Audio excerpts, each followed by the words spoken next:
রাজনীতি থেকে ইসলামটাকে আলাদা করতে চান, এরকমটা আর বাংলাদেশের মানুষ ভাবে না। এখন ইসলামের সমস্ত গোপনীয়তা উন্মোচন হয়েছে। না ধর্ম এবং রাজনীতি সবসময় পাশাপাশি, এটা কখনোই আলাদা জিনিস না, না, সব সময় আপনারা আলাদা করেন শুধু রাজনীতির কারণে। ভাই এমনটা নয়। যদি সারা পৃথিবীর মানুষ, আমি বলি, একটু আপনাকে বলি, আপনারা তো বলবেন আপনাদের, সারা পৃথিবীর মানুষ যদি একটা ধর্মে একটা মতে চলতো, তাহলে এই 200টা দেশের সৃষ্টি হইতো না। জামাতের দেশপ্রেম নিয়ে বিএনপির প্রশ্ন, আসলে বর্তমান এই ক্রান্তি লগ্নে জামাত এবং বিএনপির কিছু নেতার একে অন্যের কাদা চুরাচুরি ভূতে কিলানির মতো। সাবধান হন আপনারা, উভয় দলের, সব নয়, কয়েকজন নেতা। আমি আপনাদের উদ্দেশ্যে একটা কথা বলতে চাই, এই প্ল্যাটফর্মটা কিন্তু সারা বাংলাদেশ নয়। আপনাদের কথা সারা বাংলাদেশের মানুষ শুনবে এমনটাও নয়। বাংলাদেশের মানুষের নিজস্ব জ্ঞান শক্তি বিবেচনা এসে গেছে ভাই। আপনারা যদি মনে করেন রাজনীতিবিদরা বাংলাদেশের মানুষের ওই আগেরকার মতোই, আগের সময়ের মতো, আগের নিজস্বতার মতো দিয়ে বাংলাদেশের মানুষকে পরিচালিত করবেন, এমনটা ভাববেন না। মানুষ এখন সচেতন, নিজের আয়ের উৎসটা বোঝে। মানুষ এখন বুঝে গেছে ভালো আর মন্দটা। আজকে আপনারা যেটা পার্থক্য তৈরি করবার বারবার চেষ্টা করেন, এমনটাও হবে না ভাই। ইসলাম যারা ধারণ করে, লালন করে আর বুকে পালন করে, তারা মনে করে যে ইসলামের মধ্যে সবকিছু আছে। যেমনটা আপনারা রাজনীতি থেকে ইসলামটাকে আলাদা করতে চান, এরকমটা আর বাংলাদেশের মানুষ ভাবে না। এখন ইসলামের সমস্ত গোপনীয়তা উন্মোচন হয়েছে। মানুষ ভাবতে শিখেছে ইসলামের সাথে। ইসলাম এবং রাজনীতিটা আলাদা করার বিষয়টি নিয়ে বলেন না, না, আমি ভাইকে একটু ইন্ডিকেট করে বলছি, তাকে বলছি এমনটা নয় ভাই। আপনি হয়তো বোঝেন নাই, ভাইকে বলতেছে। ভাই যেহেতু আমার নাম নিয়ে বলতেছেন যে এমনটা মনে করবেন না। না, না, ওইরকমটা মনে করি নেই। আমরা দর্শকেরা বোঝে যাই প্ল্যাটফর্মে কাকে কি বলা যাবে, এই অনুভূতিটা আমাদের আসছে। আমরা সবাইকে বলতে পারি না। ধর্ম এবং রাজনীতি সবসময় পাশাপাশি, এটা কখনোই আলাদা জিনিস না, না, সব সময় আপনারা আলাদা করেন শুধু রাজনীতির কারণে। ভাই এমনটা নয়। যদি সারা পৃথিবীর মানুষ, আমি বলি, একটু আপনাকে বলি, আপনারা তো বলবেন আপনাদের, সারা পৃথিবীর মানুষ যদি একটা ধর্মে একটা মতে চলতো, তাহলে এই 200টা দেশের সৃষ্টি হইতো না। পৃথিবীর বিভিন্ন দেশে বিভিন্ন প্রেক্ষাপটে একটা পরিবেশ তৈরি হয়।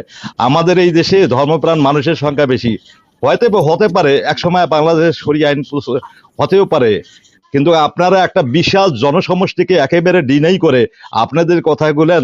আচ্ছা, আপনারা কি আমাদের উপহার দিতে পারলেন ভাই? আপনারা তো কিছুই উপহার দিতে পারলেন না। শুধু এই রাজনীতিবিদরা আগে সরকার যেমনটা করে গেছে, ক্ষমতার লড়াই, টাকার লড়াই, এই আপনারা ওই এটাই করতে চাচ্ছেন। তাহলে মানুষের ভাগ্যটা পরিবর্তন হবে কিভাবে?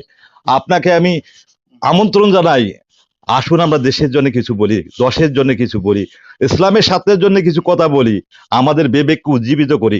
শুধু একটা জায়গায় পড়ে থাকলে হবে না ভাই। আমরা পেশি শক্তি দিয়ে কিছুই করতে পারবো না, আমরা মানবিকতা দিয়ে অনেক উপরে যেতে পারবো। আমরা আমাদের দেশটাকে ভালোবাসতে শিখি, আমরা আমাদের দেশের সামরিক সক্ষমতা বাড়াই। শুধু নিজের ভোগ বিলাসিতা আর তামাশার উপর নিজেকে নিমজ্জিত না রাখি। আমাদের কত দরকার ভাই মদ খাওয়ার জন্য টাকার, আমার কত দরকার ভাই রাতের জন্য টাকার দরকার। আমরা একটু মানবিক হই ভাই। আমরা যারা রাজনীতি করি, আমরা সবাইকে উপদেশ দিতে শিক্ষা করি, যাতে আমরা একটা মানবিক হয়ে একটা দেশ ভালো করতে পারি। আমরা যতই যাই কথা বলি, অ্যাঙ্গেলটা কিন্তু ঘুরে ফিরে একদিকেই যায়, আমাদের মানবিকতা আসে না। ধন্যবাদ। একটু আবেগে আপ্লিত হয়েছিলাম, আপনাদের কাছে ক্ষমা চাচ্ছি। ধন্যবাদ সবাইকে।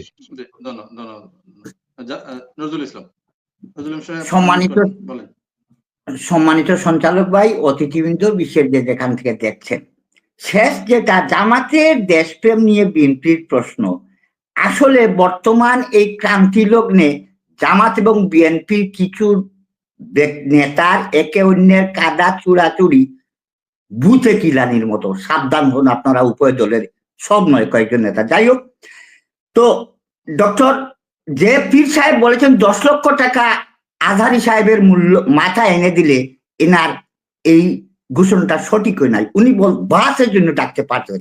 আসি ডক্টর আজহারী প্রসঙ্গে। উনি বলছেন হযরত মুহাম্মদকে কাউবয়, উনি মিথ্যা বলেছেন। হযরত মুহাম্মদ কখনো গরু চোরান নাই, তিনি মেষ চড়িয়েছেন। আর মেষ চোরানে ওয়ালাদেরকে বলে শিপ ইয়ার্ড। প্রত্যেক নবী মেষ চড়িয়েছেন, শেপার্ড। আচ্ছা, যাই হোক। আর কাউবয় শাব্দিক অর্থ হচ্ছে গরুর কাল, কিন্তু ওয়েস্টার্ন সোসাইটিতে কাউবয় অশিক্ষিত, বর্বর, গুয়ার, বদরাগী, অর্থাৎ বাজে যত মানবিক কোয়ালিটি সম্পন্ন ব্যক্তি। উনি একজন ডক্টর মানুষ হয়ে কাউবয় ইউজ করাটা ঠিক হয় নাই। যেমন আমি শেষ শব্দ, ইহুদিরা হযরত মুহাম্মদকে ঠাট্টা চলে বলতো রাখাল, তখন আল্লাহ তাআলা তাৎক্ষণিক ওহী নাযিল করলেন, যার বাংলা অর্থ, হে বিশ্বাসীগণ, তোমরা ইহুদিদের মতো বাইনা বলে নবীজিকে সম্বোধন করো না। বাইনা শব্দ যার অর্থ হচ্ছে আমাদের রাখাল, বরং তোমরা বলবে উনজর উনজর উনজবনা, যার অর্থ আমাদের প্রতি দৃষ্টি দেন এবং শুনে নাও।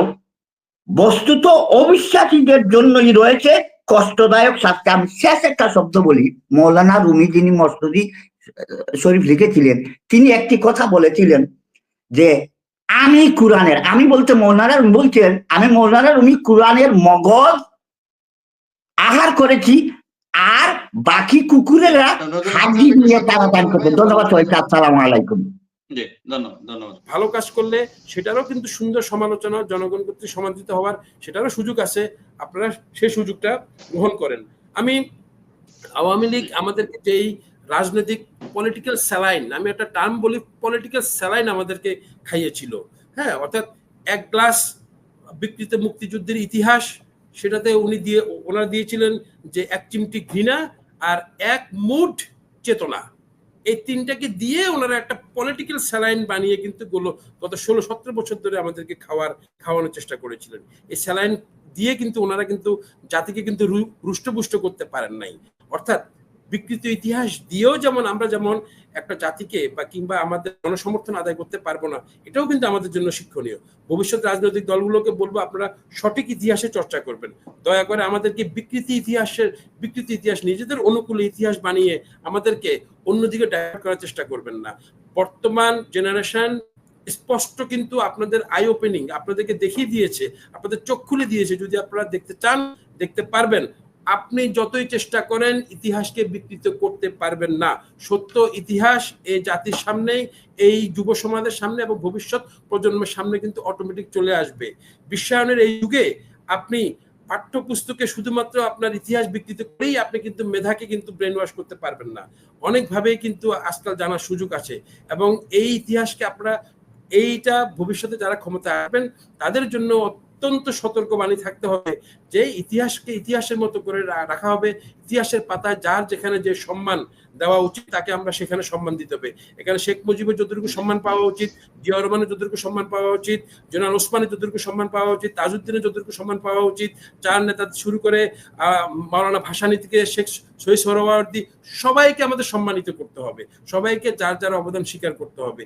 যিনি যতটুকু, ইভেন তাদের যদি কোনো ভুল থাকে সেটাকেও আমরা ক্রিটিসাইজ করব, ডেফিনেটলি করব, ভুল মানুষেরই হয়ে থাকে, কিন্তু সম্মান আমাকে দিতে হবে। কাউকে আমি ইতিহাস থেকে কিন্তু ছুঁড়ে ফেলে দিতে পারবো না।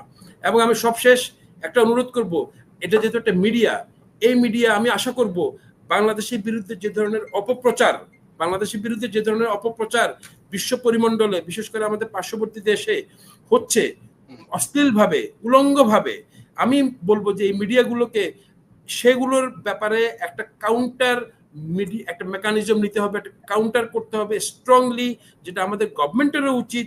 তাদের অবস্থান থেকে এই অসত্য বক্তব্যগুলোকে স্ট্রংলি কাউন্টার করা উচিত, যাতে করে ভারতের এই ধরনের বক্তব্য এবং এই বক্তব্যগুলো, এই কাউন্টারগুলোকে বিশ্ব মিডিয়ায় উপস্থাপন করতে হবে। যদি আমরা জানি অলরেডি ভারতের এই যে মিডিয়ার অপপ্রচার, এটা তারা যে গুজব রটানোর জন্য বিশ্বে অনেক সুনাম অর্জন করেছে, এটা আমরা একজন দর্শকের একটা রিকোয়েস্ট, উনি এতবার রিকোয়েস্ট করেছেন, আমি জানি না উনি খুব কষ্ট পাচ্ছেন।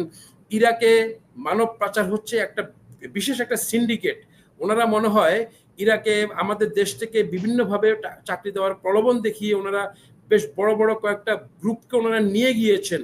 বাট ওখানে যাওয়ার পরে তাদেরকে জিম্মি করে প্রতিটা পরিবার থেকে লক্ষ লক্ষ টাকা ওনারা কিন্তু আদায় করেছেন। উনি অনুরোধ করেছিলেন এই অনুষ্ঠানের মাধ্যমে সংশ্লিষ্ট কর্তৃপক্ষকে একটু জানানোর জন্য। আমি মনে করি যে এটা একটা প্ল্যাটফর্ম, এখানের মাধ্যমে যদি আমরা জানাতে পারি যে আমাদের সংশ্লিষ্ট আইন প্রয়োগকারী সংস্থা, আপনারা এই বিষয়টার প্রতি একটু নজর দেবেন।